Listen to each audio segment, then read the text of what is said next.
I am Abraham. Greetings. I am always learning each time we meet because I am your teacher and friend. I have learned certain lessons that would bring me to the spiritual level that I am at now. You are a part of my life.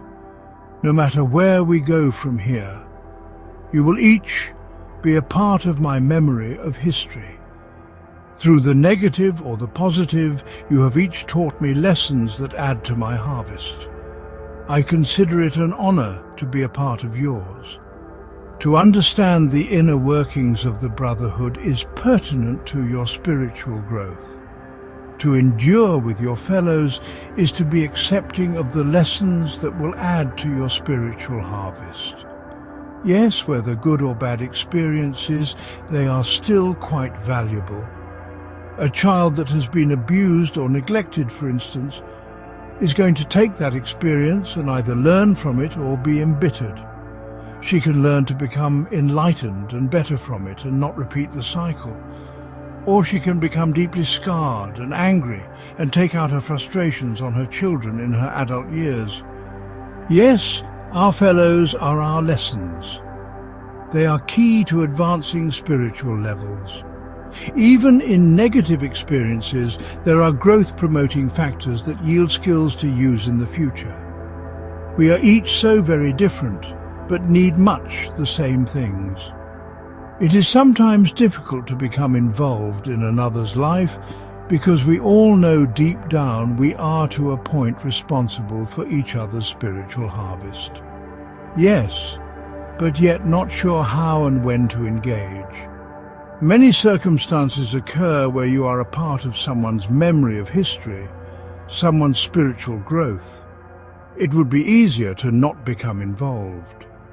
But where are the lessons in that? Where is the spiritual growth?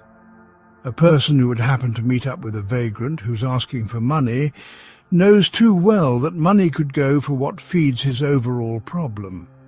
How simple it is to turn your head and walk away and go on with your daily living. How conscience-clearing it would be to give him the money and walk away feeling, I have done my part. How many would stop and engage in conversation with this man, with one who appears to be a lower-level human being? Who can find a few spirit-led words to plant within this fellow's mind to encourage and inspire? What good will it do to show that you care? Not to act like you do, but to show it. My friends, you have no idea how the mere act of showing that you care energizes a person. It turns them in a divine direction, even should they question why would they care for me.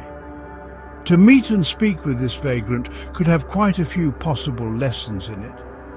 To be non-judgmental, to show you care for someone who does not measure up to society's ideals, to find inner courage to speak with a stranger, to have understanding for those less fortunate, to remove fear with an ever-flowing current of Father's love from you to your fellow.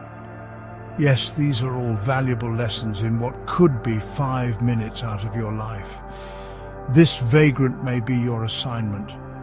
You may be his.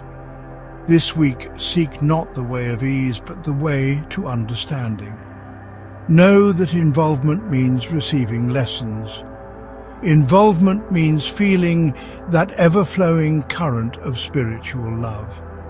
In recognizing the love Michael has for you, you can have an increased love with your fellows.